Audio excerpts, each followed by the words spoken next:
وبركاته.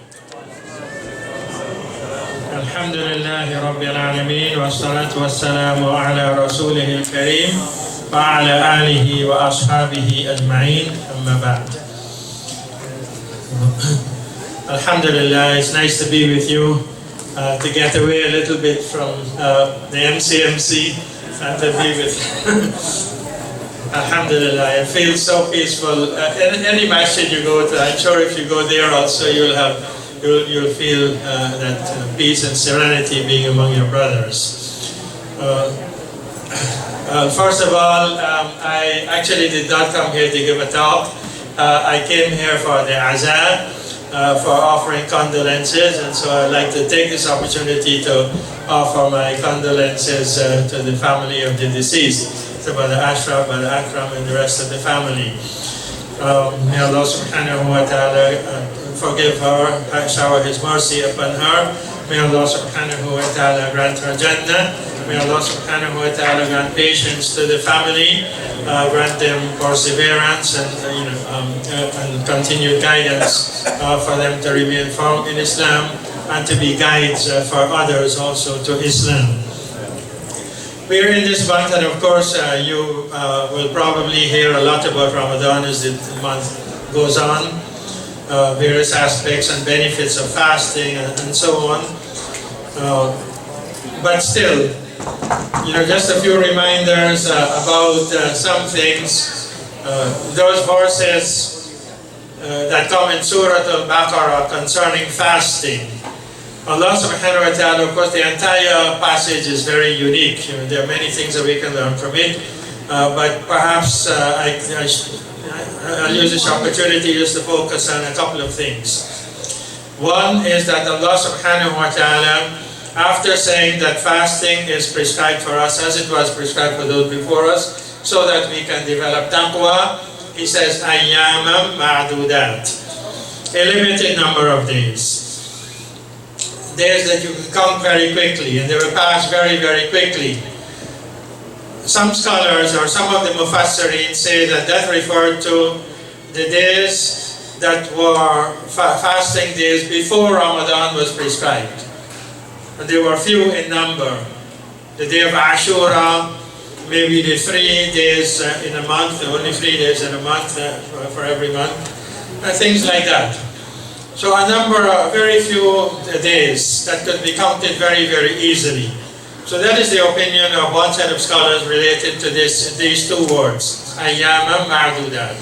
Others say it refers to Ramadan. Actually the specific verse that tells us fast in Ramadan comes after that. And what comes before that is just generally about fasting. Fasting is prescribed for you so you can gain taqwa. So it could refer to what was there before Ramadan, or it could refer to Ramadan itself. Anyhow, the point is that it's a limited number of days, even if and it definitely applies to Ramadan, it's a limited number of days. It's just 1 month, 29 or 30 days. Yet, while it is limited, the amount of benefits are tremendous. And limited exertion that you have to make some amount of exertion, effort, but the rewards are tremendous. So Allah subhanahu wa ta'ala has placed untold bounties in just a few limited days. To such an extent that Allah subhanahu wa ta'ala has actually placed one night in this month, which is better than not just 1,000 nights, but 1,000 months. More than your entire lifetime, perhaps. More than many of us will be able to reach. And so the days are limited, and the exertion that you have to make is very limited. Yet the rewards are unlimited, tremendous. And since fasting is connected to being patient, Allah subhanahu wa ta'ala says about patience, إِنَّمَا يُوَفَّى الصَّابِرُونَ أَجْرَهُمْ بِغَيْرِ حِسَابٍ. Those who are patient, they will be given their rewards without limits. So, unlimited rewards for just making a little bit of efforts in this small amount of time that we have. So that is one of it. One of the things that I think there is a very unique statement that comes there in the Quran that explains to us this particular matter. Remember also, it is perhaps in the way indicating to us, just like Ramadan is limited, the amount of fasting days are limited. Similarly, our lives are limited. How long are we going to live? How much can we do in our lives? We only have this amount of time and we don't know when it's going to end. It can be very shortly, very quickly for some of us, and it can be very prolonged for others, depending upon the will of Allah subhanahu wa ta'ala. And of course, He has already decreed for each and every one of us when we should die. So we don't know when that time will come. Our time is very limited in this world. And it is reported that I think it is Imam Hassan al-Basri who said, Yabna Adam, innama anta ayyam. O son of Adam, you are just a number of days, a limited amount of days. That's all you are. You are composed of a limited amount of days. فَإِذَا ذَهَبَ يَوْمٌ ذَهَبَ بَعْضُكَ. When a day passes, some of you passes. Some of you is already gone. Every time a day is passed, a part of us is gone. So that's how limited our time is in this world, and we have to make hay, as they say in English, make hay while the sun shines. Do as much as we can to acquire as much good as possible for ourselves, for the akhirah. So that's one thing to consider, the limitation of the time. And by the way, this limitation of the time is to also urge us up that there is so much that you can achieve, but you have to make hay. That is, you have to hurry up, you have to be aggressive at doing it, at acquiring the goodness that Allah subhanahu wa ta'ala is offering in this month. Unlimited rewards.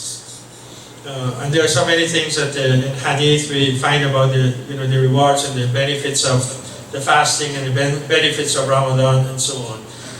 Such a huge amount of things that are not there otherwise. So make use of that opportunity.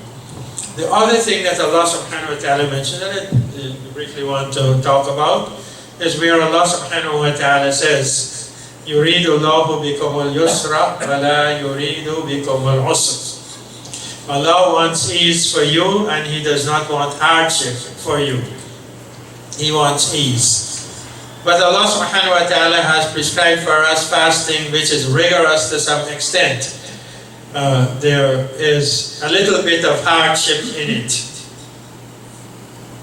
And after prescribing that, after telling us that we have to do that, then Allah subhanahu wa ta'ala says, I want ease for you, I don't want hardship for you. And this shows actually the love that Allah subhanahu wa ta'ala has for us. Allah subhanahu wa ta'ala is loving. Allah subhanahu wa ta'ala knows us better than we know ourselves. And Allah subhanahu wa ta'ala prescribes for us what is beneficial for us, but also what is within our capacity to do. Allah subhanahu wa ta'ala does not overburden us and give us more than we can bear. But without some amount of sacrifice, without some amount of hardship, you cannot achieve. And this is human life, throughout from the very beginning. When you see a baby screaming and maybe kicking and so on, showing a lot of discomfort, crying, wailing, maybe the mother is not there and so on, that is a way for the baby to develop. The baby develops by that, he becomes stronger. The vocal cords become stronger. The ability to speak increases and increases. The other muscles and the other parts of the body are being exercised like that, and so the baby becomes stronger and grows. And that is because of the difficulties that the baby is having. And you can see that at every point in our lives, when we are children, when we become adolescents, when we are in our teens, when we reach adulthood and so on, at every moment there are difficulties, challenges in the way. And those challenges are only there for you to develop yourselves. Without those challenges, you would be stunted in your growth. You will not grow sufficiently. Maybe, those of us who are adults, at least, we can reflect on our past lives and see, remember the challenges that we had. And we can say, Alhamdulillah, for the challenges that we have had in the past. Those are the things that helped us to develop. When Allah subhanahu wa ta'ala put us in a situation where we have to depend on ourselves, where we have to make our own decisions, when we have to leave the home and go out for work, to earn our livelihood and so on. These are things that help us to develop, help us to be better individuals. When we meet other people, we go places and so on, and we encounter different situations. We grow in our knowledge, we grow in our experience, and we grow in our resources also. So we become stronger and stronger. And that is the same with fasting. For these limited amount of days, you are fasting, there is some amount of difficulty, but every time you endure the difficulty with patience, that hardship with patience, there is growth in you. There is development. You are able to overcome more. You have a greater ability and a greater control over yourself than you previously had. And Islam is so beautiful. Allah subhanahu wa ta'ala has given us this fast unlike what He has given to others, at least as far as we know. The way that they fast is not like the way that we fast for an entire month. And so one day after the other you go through this kind of training.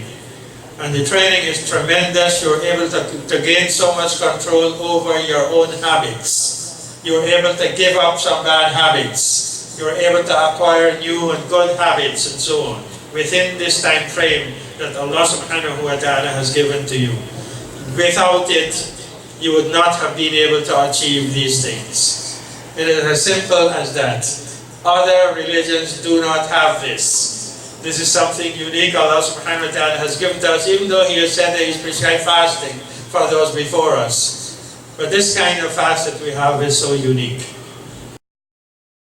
We are in a better position than anybody else in this world, any other followers of any other religion in this world, to resist the temptations of the world, to resist engaging in vice, in a life of vice and crime and so on.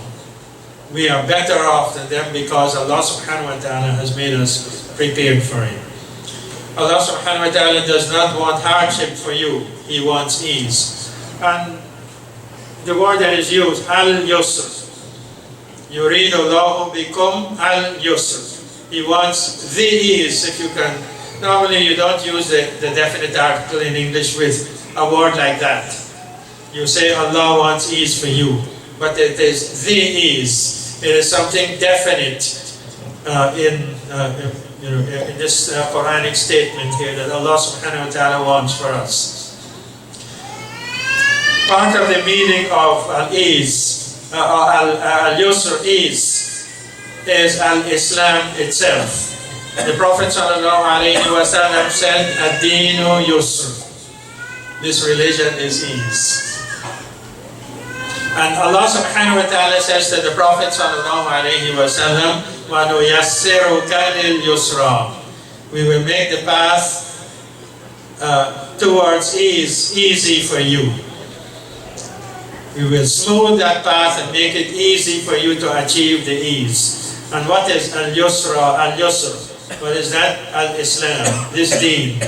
Allah subhanahu wa ta'ala is going to make it firmly rooted in us, firmly rooted in the society. Allah subhanahu wa ta'ala is going to make it dominant. Allah subhanahu wa ta'ala wants this ease for us. Yuridu Allahu bikum al-yusr, wa la yuridu bikum al-usr. Allah subhanahu wa ta'ala enable us to make the required striving in this month to achieve ease, to achieve Islam. Wa jazakumullahu khair wa assalamu alaikum wa rahmatullahi.